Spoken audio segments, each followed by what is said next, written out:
Ikinatuwa ng chairman ng Independent Commission for Infrastructure ang pagbibigay prioridad ng Pangulo sa pagsasabatas ng isang komisyong papalit sa ICI. Nakatutok si Joseph Moro. Sa gitna ng batikos ng kawalan ng kapangyarihan ng Independent Commission for Infrastructure o ICI para sa paghahabol ng mga nangurakot sa pondo ng bayan, ipinag-utos ni Pangulong Bongbong Marcos ang pagbibigay prioridad sa pagpasa ng Independent People's Commission Act. Magandang balita raw ito ayon kay ICI Chairman Andres Reyes Jr. That's good news. Improvement of the former commission. With more powers. Sa mga panukalang batas sa Senado at Kamara, ilan sa mga kapangyarihang ilalagay sa bubuuing komisyon ay ang kapangyarihang mag-contempt o magparusa sa mga hindi susunod sa mga legal na utos. Maghain ng mga reklamo sa mga opisyal at taga-gobyerno na haharang sa investigasyon. Sa utos ng korte ay magsequester o bumawi ng mga ari-arian ng mga sangkot sa manumalyang flood control project at kanilang mga kamag-anak. Mag-issue ng mga freeze order na sa ngayon ay kapangyarihan ng Court of Appeals. Handa naman raw ang Senado kung questionin na dinodoble ng mga panukalang komisyon ang kasalukuyang mandato ng Ombudsman o Department of Justice. Ang Ombudsman ay isang nakasaad sa saligang batas. Ito naman ay creation of law. So ito ang pagkakaiba nito. Matututukan talaga itong problema ng infrastructure at pag-iimbestiga rito. So yun ang kaibahan. May kumpiyansa pa naman daw ang Malacanang sa ICI kahit pa pinapauna na o pinapaprioritize ng Pangulo ang pagbubuo ng Independent People's Commission o IPC. Yes, still. Wala pa naman po yung batas eh. At tiwala po ang Pangulo sa mga ginagawa po ng ICI. Tungkol naman sa pagsuko ni Sara Diskaya at pagkansela ng passport ni dating House Appropriations Committee Saldi Co na umano'y sangkot sa anomalya. We're being blessed by God. Para sa GMA Integrated News, Joseph Morong, nakatutok 24 oras. Ililimit na sa 150 pesos kada kilo ang maximum suggested retail price ng pulang sibuyas simula bukas. Sa probinsya naman kung nasaan ang onion capital ng bansa, may itatayong Agricultural Machinery Manufacturing Complex. Nakatutok si June Veneracion.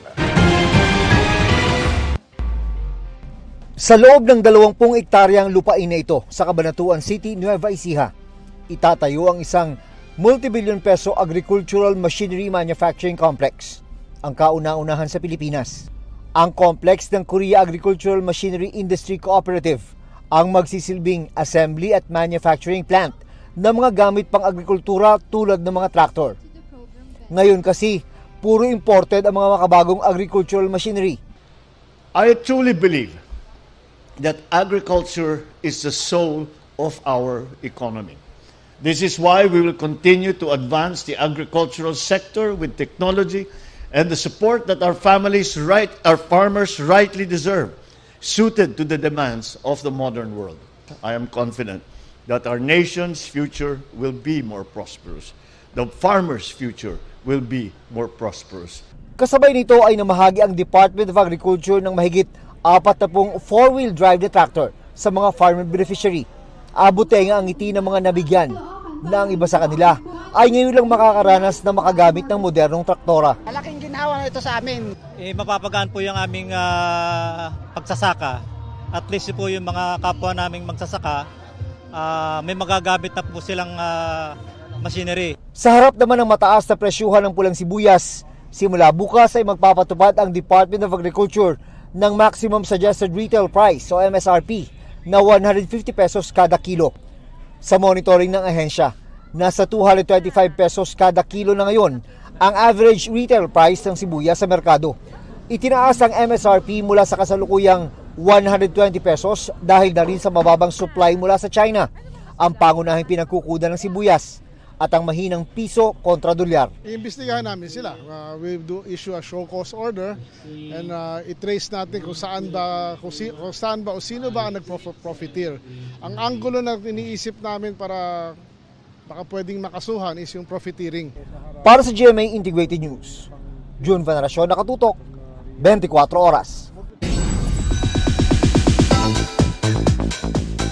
Booked and busy ang stars ng MMFF film na Bar Boys After School.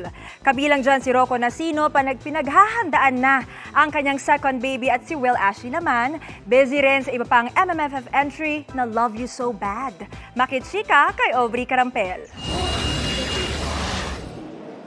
Preparing for busy December si Sparkle actor Rocco Nacino. Pero bukod sa sunod-sunod na trabaho, soon to be dad of 2 na siya. Pinaghahandaan na. So lahat ng mga kaibigan ko na may 2 anak, kinakausap ko na kasi yan. Yung magsaselos ang anak, paano mo i-handle yan. And then I have a lot of projects for 2026.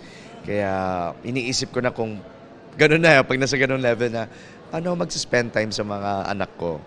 Isa si Rocco sa cast ng Metro Manila Film Festival entry na Bar Boys After School. Ang co-star ni Rocco na si ex-PBB housemate Will Ashley, busy rin sa showbiz commitments. Bibida rin kasi si Will sa isa pang MMFF movie na Love You So Bad, kung saan makakasama niya ang kapwa Sparkle star na si Dustin Yu at si Bianca De Vera. Sobrang grateful, kahit na medyo pagod, nandun pa rin po mas nangingibabaw yung kasiyahan kasi ito yung pinangarap lang namin dati, pinangarap ko dati. Just recently, nanalong Best Supporting Actor si Will sa PMPC Star Awards for Movies para sa Cinemalaya film na Balota. Kaya mas inspired daw siya ngayon sa trabaho. Sobrang natuwa ako, nagbunga lahat at nakita ng mga tao. Thankful din sa sunod-sunod na projects ang co-star nila sa pelikula and fellow Sparkle artist na si Therese Malvar. Tulog po si Lolo. Napanood si Therese as Dina sa Encantadia Chronicles Sangre at kasama rin sa KMJS Gabi ng Lagim the Movie. Soon gusto naman daw niyang subukang mag-direct at mag-produce ng sariling film. Ngayon nag-produce na ako, ngayon marami ng pelikula at marami pa ako nakikilalang mga tao dahil dun sa pagbabagong yun.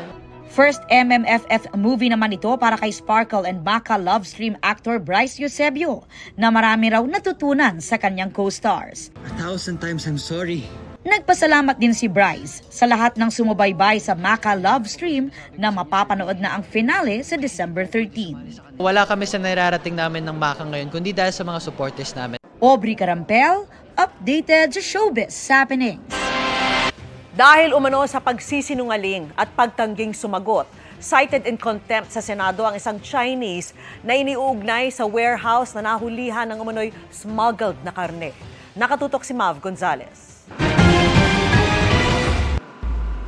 Mahigit 1 taon matapos ang raid sa warehouse sa Cavite kung saan nasabat ang halos 100 milyong pisong halaga ng frozen meat at iba pang pagkain, naaresto ng Bureau of Immigration ang Chinese national na si Shi Chaokun, isa sa mga umuupa sa naturang warehouse. Nahuli siya sa NAIA Terminal 1 itong Biyernes matapos subukang lumabas ng bansa. Sa pagharap ni Shi kanina sa Senate Committee on Agriculture, sinabi ni Shi na hindi niya alam kung saan galing ang mga smuggled meat dahil may mga kapwa Chinese na nakikilagay rin sa warehouse. Sino po yung kliyente niya? Pangalan ng restaurant? He is explaining that I don't know the bosses there or the heads, and but I know the address. I know the address, but not really the name. Kailangan namin yung pangalan ng mga restaurant na smuggled na mga I have forgotten the names. Sorry. Only the address. Only the address. Well, give us the address, but unbelievable na hindi mo alam yung mga pangalan ng restaurant. Nanindigan din si Shi na walang tumulong sa kanyang Pilipino para magnegosyo rito at wala rin daw siyang kakilala sa gobyerno, partikular sa Bureau of Customs. I said that I don't know anyone here. The time that I came, I really don't know anyone. So I cannot say anything to convince you that what I'm saying is the truth. And I just came here with my knowledge that I just want to do this kind of business. But I really don't know anyone. Ayon kay Shi, nakakuha siya ng visa sa tulong ng isang Chinese national mula sa isang group chat. What is his name? I don't know his real name or exact name because in the group chat, in WeChat, so they always use their alias. Kaya tanong ni Senador Erwin Tulfo, wala bang vetting process ang Bureau of Immigration sa mga nag-a-apply ng visa? Sinecheck po namin yung mga documents po na pinipresent po nung aplikante. Next po is yung after po nun yung pong meron po rin kami post audit after po nung approval o during the time po na pinaprocess po yung application ng 9G. Sa kaso ni Shi, nilabag niya ang 9G o long-term work visa niya dahil peke ang mga binigay niyang address at nagnegosyo siya ng labas sa aprobado ng BI. Mr. Shi, this committee finds you in contempt of... Uminit ang ulo ng mga senador at kinontempt si Shi dahil sa paulit-ulit na pagtangging sumagot at pagsisinungaling umano. Sabi ni Committee Chairman Senador Kiko Pangilinan, hindi muna dapat siya ipapadeport hanggang hindi nakukuhanan ng impormasyon. Sinita rin ng mga senador ang hindi pagsunod sa proseso sa ginawang raid sa warehouse ng Vigor Global Logistics Corporation. Alas 5 ng hapon ng Biyernes kasi noon dumating ang mga operatiba sa warehouse. Pero dahil hindi na office hours, lumipas pa ang weekend at Lunes pa nabuksan ng warehouse. So bakit kaya nagtagal? Pero sir, nilak naman po sir ng BOC yung ano sir, yung kahit na. Bakit papayag kayong maghintay ng 3 araw? Pwede makasingit, Mr. Chair? Because if that's not proper procedure, why was it not implemented? Ano yun? Naghanap pa ng paraan? May kinausap pa bang padrino? Ayon sa DA, sa loob nga ng 3 araw, gumawa raw ng paraan ng warehouse para itago ang mga smuggled na produkto. Hinarangan pa raw ng mga kalat, sasakyan at peking pader ang cold storage facility. Nung lumapit kami sa dulo, namin malansa. So pinatanggal ko sir yung mga basura at saka pinatanggal ko yung nakaparadang coaster, then pinagiba ko na po yung nung kinato ko sir halo, sabi ko hindi pader, so pinagiba ko sir yung pagpagawa ko ng butas. So that's why nakapasok kami doon sa loob, nakita yung mga cold storage. Ayon sa may-ari ng warehouse, hindi nila alam na smuggled pala ang nilagay ng mga umuupa sa kanila. Usually kasi we don't mind kung ano yung, hindi namin na-monitor yung ano po nila, activity nila po. Kasi we just lease the property lang po. We're not familiar lang po with the product that they are processing. Pero sa agreement na ninyo na bawal sa magdala ng mga kontrabando. Apo, nasa contract po. Sa ngayon, mananatili sa kustudiya ng Senado si Shi. Para sa GMA Integrated News, Mav Gonzalez, nakatutok, 24 oras. Makaharap sa patong-patong na reklamo ang 2 African na nambiktima umano ng Koreanong negosyante gamit ang Black Dollar Scam. Nakatutok si John Consulta. Pinadapa at pinosasa ng mga tauhan ng NBI Organized International Crime Division ang 2 West African nationals sa isang hotel sa Pasay City. Huli sa akto ang mga dayuhan na tinatanggap ang mark money na dala ng NBI undercover.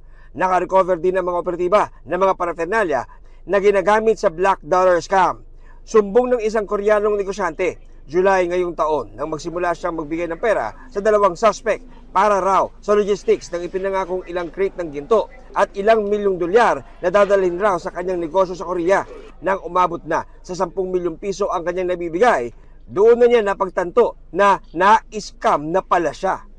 Dinala siya sa isang lugar doon sa Pampanga, pinakita sa kanya na may mga crates ng dollars doon, tsaka yung gold, pinakita sa kanya, at binigyan siya ng sample. Ang pakilala sa kanya ng grupo ay Apo, yung isa, Apo daw siya ni Kofi Annan, yung dating UN Secretary. Sinasabi niya na mayroon siyang $100 million at saka parang 100 kilos of gold na willing i-invest. Sinasabihan na siya na kailangan mo mag-provide ng pera para sa logistics para madala sa Korea itong dollars saka gold.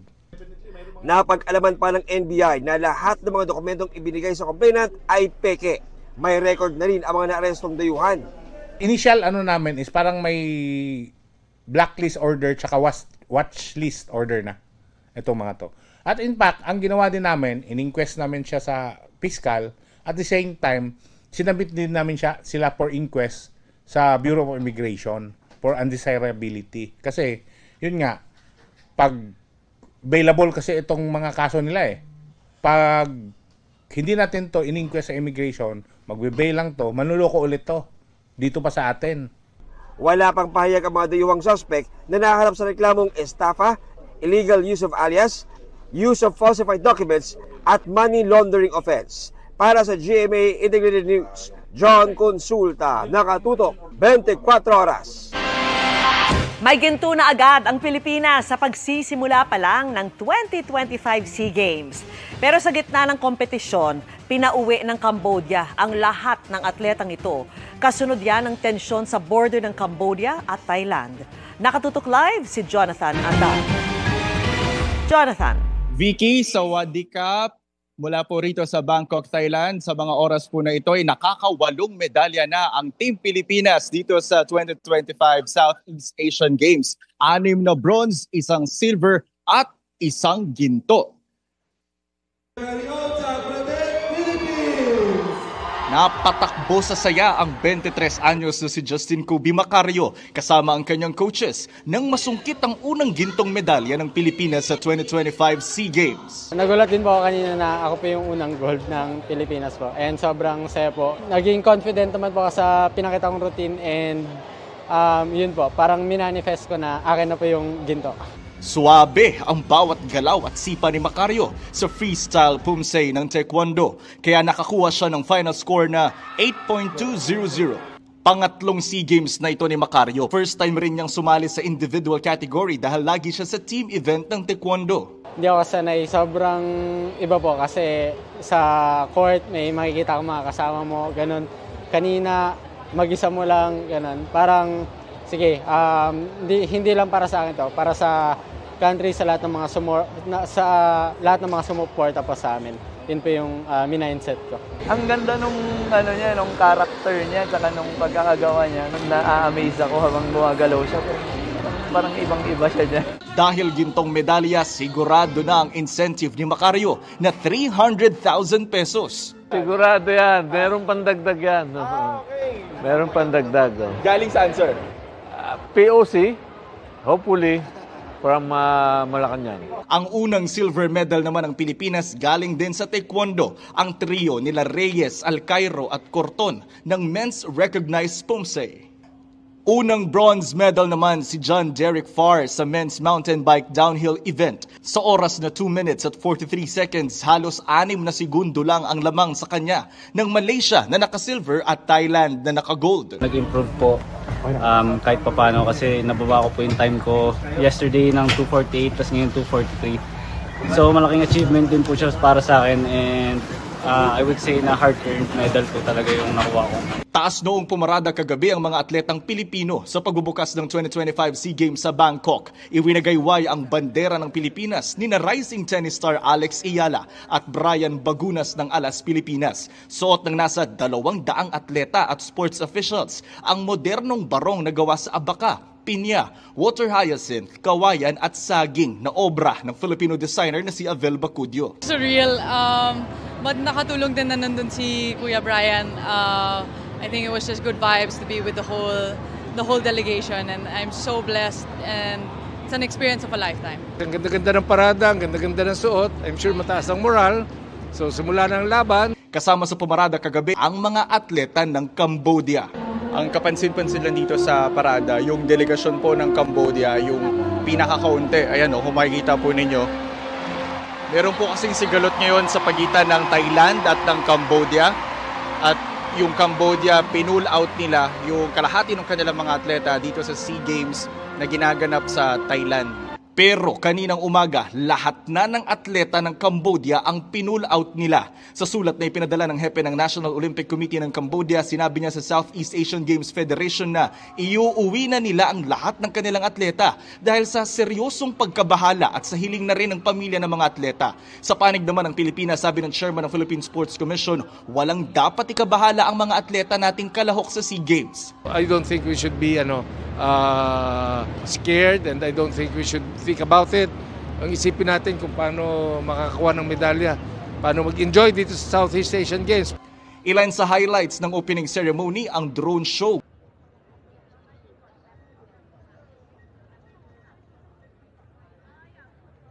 Yes, Vicky, batay sa latest tally ng SEA Games, pang-7 ngayon ang Pilipinas sa ranking. Yung munang latest mula rito sa Bangkok, Thailand. Ako po si Jonathan Andal ng GMA Integrated News at ng POC Media. Nakatutok, 24 oras.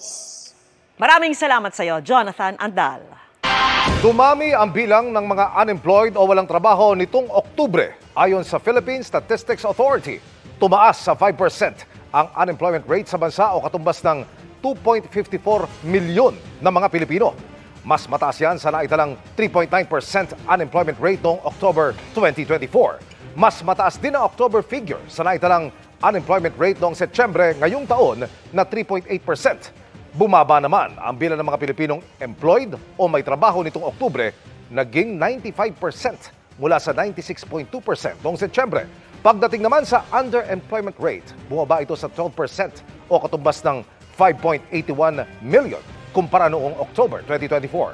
Underemployed ang mga may trabaho pero mas mababa kaysa sa kanilang kakayahan o nakukulangan sa kanilang kinikita. Dahil sa magkakasunod na kalamidad, libu-libong Pilipino ang pinahirapan ng malawakang pagbaha. Kabilang sa solusyon ang patuloy na pagtatanim ng mga puno na suportado rin ng Kapuso ng Kalikasan Project. Isinasabay natin yan sa pagtatayo ng mga classroom tulad ng sa Bohol. Kaliwat kanan ang pagbaha at landslide dahil sa sunod-sunod na bagyo sa bansa ngayong taon. Maraming nasirang struktura at ang masaklap, maraming buhay ang nawala. Maaari pa sana itong maabatan kung inalagaan natin ang kalikasan. Kaya ang GMA Kapuso Foundation, laging kaakibat na ang Kapuso ng Kalikasan Project sa ating mga Kapuso Classroom at Kapuso Tulay para sa Kaunlaran Project. Nagtatanim tayo dyan ng mga puno bilang proteksyon, tag-ulan man o tag-init. Sa Ubay sa Bohol, kung saan nagpatayo tayo ng 4 na Kapuso Classroom, tinuruan natin ang mga mag-aaral ng importansya ng kahalagahan ng pagtatanim at pagkakaroon ng malinis na kapaligiran. Si Jojack buong pusong nakiisa sa ating tree planting activity para makatulong sa mga susunod na henerasyon. Mahalaga talaga yung pagtatanim ng mga puno para sa inang bayan at saka kalikasan, para din sa kinabukasan ng aking anak, mga apo. Gulay naman daw ang madalas itanim ni Emelita para may aanihing masustansyang pagkain. Yung magtatanim namin, halaga namin sa sa katawan namin. Tapos yung malakas yung katawan sa anak ko, yung prutas. Kasi sa amin, dami kaming prutas, dami kaming tanim ng mga gulay. 400 fruit-bearing trees naman ang itinanim ng mga magulang sa Barangay Bulilis at San Pascual sa kanilang komunidad. Dito sa atin ay napakaraming kalamidad na nangyayari. So kumbaga ito ay handog natin, balik natin sa kalikasan, palitan ang lahat ng mga naputol na puno. At sa mga nais makiisa sa aming mga projects, maaari po kayong magdeposito sa aming mga bank account o magpadala sa Cebuana Luwalier. Pwede ring online via GCash, Shopee, Lazada, Globe Rewards at Metrobank Credit Card.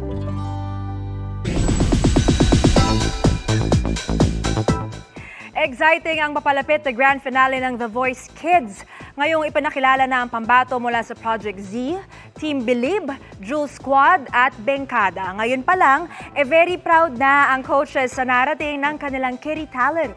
Makichika kay Nelson Canlas. And then, there were 4. Ang powerful voices na maglalaban-laban sa finale ng The Voice Kids.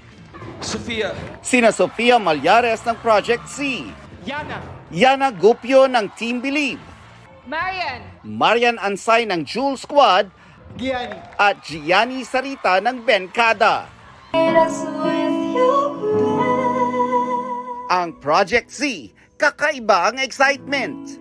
Kami ni Sofia po sobrang excited and kinakabahan kasi first time namin parehong sasabak sa finals. Ako, before po kasi nag-The Voice din ako nun, hindi ako nakabot ng finals hanggang lang ako, battles lang. So, ibang experience po and very excited kami pareho. Favorite part ko, yung journey po na kami mga contestants po, kasi naging friends po kami and one of my favorite parts yun. And isa pa yung mga coaching sessions. Ang Benkada naman, very optimistic. I think yung qualities ni Gianni ay yung goal namin nung simulang-simula sa Benkada, siya yung nag-embody nun eh. Which is, kakaiba siya. Kakaiba yung taglay niyang musicality, yung taglay niyang vocal quality, at saka yung overall energy niya bilang performer. Naiiba talaga siya. Natutunan ko po sa coach ko is mostly about life po. Life. Pero also na din po sa pagkanta about feeling the song, what voices you use, mixed voice ba, chest voice ba, or kung tama ba to or mali. Kada hapang salupay para ko. May hugot ang Jewel Squad. Si Marian, may natutunan daw sa kanyang kuya na si Kapuso Heartthrob Allen Ansay. Ang natutunan ko po sa coach ko po is, pag may dream ka po, di ka dapat mag-give up kasi pangarap mo to, kailangan mo matupad, iyon. Kuya mo, paano ka kina-coach? Tinuturo niya po sa akin yung kung paano po i-feel yung song po. Hindi ako nagkamali sa kanya sa pagpili since blind auditions. Talagang, since day one siya yung sobrang consistent, sobrang, alam mo yun, talagang eager talaga siya to learn and to listen, and sobrang hardworking niya na bata. Kaya naman talagang deserving niyang maging finalist talaga ng The Voice Kids. And I think she's one of the best contenders I have ever. Mukhang hindi na nga makakatulog ang mga finalists and their coaches sa excitement. Sobrang excited po ako, as in yung parang di na ako makatulog. Siguro nga po sa December 13, hindi na po ako makakatulog eh. Kasi sa sobrang excited and sobrang kinakabahan po ako kasi isa lang po talaga yung magcha-champion sa amin. Abangan na lang kung sino ang magwawagi sa Team Bilib manggagaling. I just want to say it's going to be a good competition, good, fun, clean competition. I'm excited. Abangan ang finale ng The Voice Kids sa linggo pagkatapos ng Bubble Gang. Nelson Canlas updated sa Showbiz Happenings.